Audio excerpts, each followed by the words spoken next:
Hindi ako pwedeng umuwi sa amin ng basta ganito na lang po. Kahit anong mangyari, kailangan ko kumita para buhayin ang pamilya ko. Ayaw ba niya talaga tayo tigilan?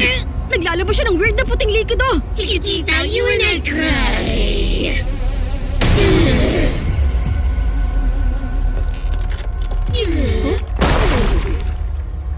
Teka, okay ka lang ba? Chiquitita. この星のため私のために Chiquitita.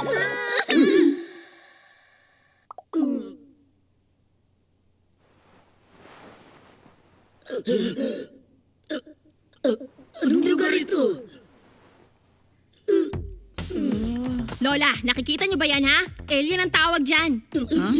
Eh parang hindi naman alien yan eh. Hindi ba simpleng kapa lang yan? Seryoso ka ba dyan ha? Alien na nga yung nasa harap mo. Ayaw mo pa maniwala? Ano pa bang gusto mo? Eh kasi hindi naman yan mukhang alien eh. Kapa yan, sigurado Diba? yan. May mga teorya nagsasabi na aliens nga talaga mga kapa.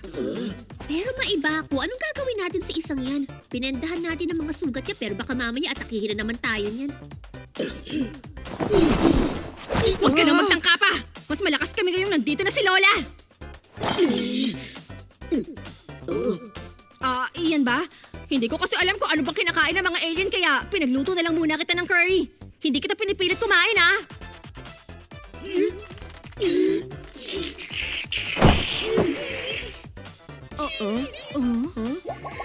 Kinamot at pinendahan niyo mga sugat ko. Ni minsan wala pa nagpakita sa akin na ganito pagmamala sa akin. Makakaasa kayong lahat. Kahit kailan, hindi ko na uli kayo sasaktan.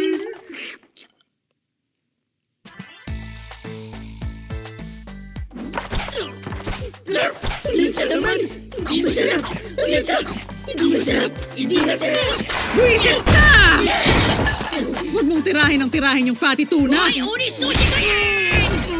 Bisita ka lang dito kaya burong luya lang ang bagay sa'yo! Bisita ako kaya ibigay mo sa akin lahat ng dodogoro! Tama ka lang naman, di ba? Kaya pipino na lang ang nagtakan mo! Buisit ka! Ano naman minakain yung uni sushi? Tigil ako talaga yan para pang ibabaw! Patay gutom ka kasi! Ang pangit mo! Pinakalma ka tayo! Pareho lang kayo! Puro kayo mga puiset! Talagang di ko na kayo pakakainin uli ng sushi kahit kailan! Ang totoo niyan, may sakit kasi ang anak ko.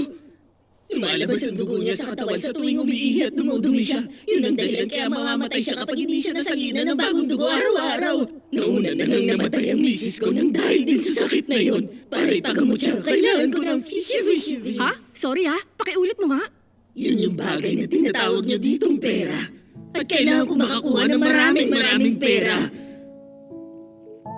Ang sinilangan kong Fishishifoa, nasa gitna ng Hindi ko digmaan maintindihan yung sinasabi mo. makapagbigay sa akin ng pera. Kaya kailangan ko pa mang ibang planeta at kumita ng pera ng dayuhang lahi.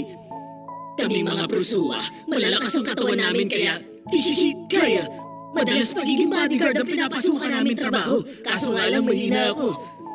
Ang mga walang kwentang fishiwa na katulad ko, hindi makakahanap ng matinong trabaho. Puro illegal na trabaho ang puno ng panganib na matitira sa amin. Nang dahil sa pagiging mahina ko, kaya namatay tuloy ang misis ko. Sinaktan ko rin kayong lahat. At sa murang bulan, naghihirap na agad ng matindi ang anak ko lalaki. Nakakahiya ako. Nakakawa ko ginalay. May magagawa ba ako para matulungan ka? Kung makukuha mong putotoy ko, may liligtas mo na ba ang anak mo, ha? Teka, ano ba yung pinagsasasabi mo? Tumigil ka nga dyan. Okay lang naman sa akin basta makuha niya ang perang kailangan niya. Pagkatapos, babawiin ko na lang yung putotoy ko sa kanila. Bawiin ka dyan. At saang lupalop naman? Una sa lahat, kung ang gamutan naman ay salinan siya ng bagong dugo araw-araw, edi wala rin silbi kahit mabayaran siya ng pera, di ba? May hirapan nga siya, pero kailangan niya magtrabaho ng marangal para may panusto siya sa gamutan. Gusto naman niya magtrabaho pero wala lang siya mahanap. Paano siya maghahanap buhay niyan? Narinig ko mismo na nangangailangan talaga siya, kaya hindi pwede magbingi-bingihan na lang ako. Gusto ko makatulong sa kanya. Huminahon ka lang. Naiintindihan kong nararamdaman mo. Ako nang bahalang bumawi nun para sa'yo. Dun sa ano mo, Takakura, dun sa... Alam mo na. Hoy, Bobita! Manahimik ka! Kung gumagawa si Takakura ng bagay na makakatulong sa iba tapos hindi mo siya sinusuportahan, anong klase ka? Matatawag ka pa bang partner niya? Huwag ka nga magsalita Tadya na parang ikaw ang partner niya? Tama naman lahat ng sinabi ni Miss Momayos eh. Ang tanging paraan na lang ay maghanap ako ng matinong trabaho. Sir Ken Takakura, sobrang saya ko talagang marinig na gusto mo akong tulungan. Kaya lang, tama na dahil masyado na kayo marami nagawang kabutihan sa akin. Isa pa, nangako na ako sa inyo lahat na hindi ko na talaga kayo sasaktan kahit kailan. Pasensya na kung masyado ako nagtagal dito. Maraming salamat talaga. Teka, sandali lang. Alam mo yung dugo mo ang baho sa totoo lang. Ano nga ba? Paano mo nasasabi yun sa kanya? Alien discrimination yan! Maling-mali yan! Manahimik ka, tumbong! Wala akong paki kung mali yun o hindi. Yung puting likido na nasa katawan mo. Dugo mo nga ba yan, ha? At yung mga bendang basang-basa ng dugo, parang may kaamoy na kung anong bagay eh. Ano?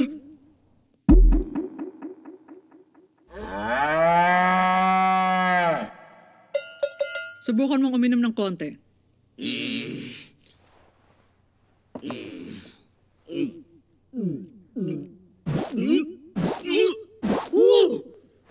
Ito nga yun! Ganito nga talaga! Kapareho talaga ng bagay na tutugo namin! Ano raw? Teka Lola, anong ibig sabihin yan? Yung benda kasi sa katawan niya, kaamoy ng masangsang na amoy ng maruming basahang pinampupunas mo sa natapong gatas. Kung tutuusin, parang dugo naman ng baka ang gatas eh. Pero sa lahat ng bagay, akalain mong gatas din palang dugo ng kapwa. Seryoso? E di mag-uwi ka na lang ng maraming gatas sa inyo. Ang dugo ng Dover Demon, gatas pala!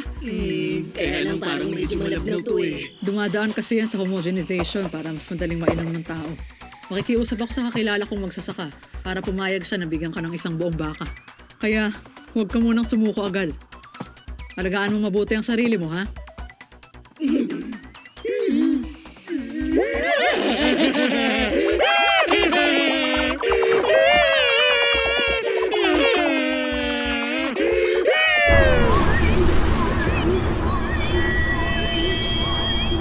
Maraming salamat talaga sa inyo! Hindi ko makakalimutan ang kabayitan pinakita niyo! Kapag kayo naman ang nangailangan, sinisiguro kong babalik agad ako para tulungan kayo lahat! Manahimik ka! Elimination yan! Istorbo sa mga kapitbahay! Uwi ka na! Abduction ng isang bata! Hanggang sa muli nating pagkikita!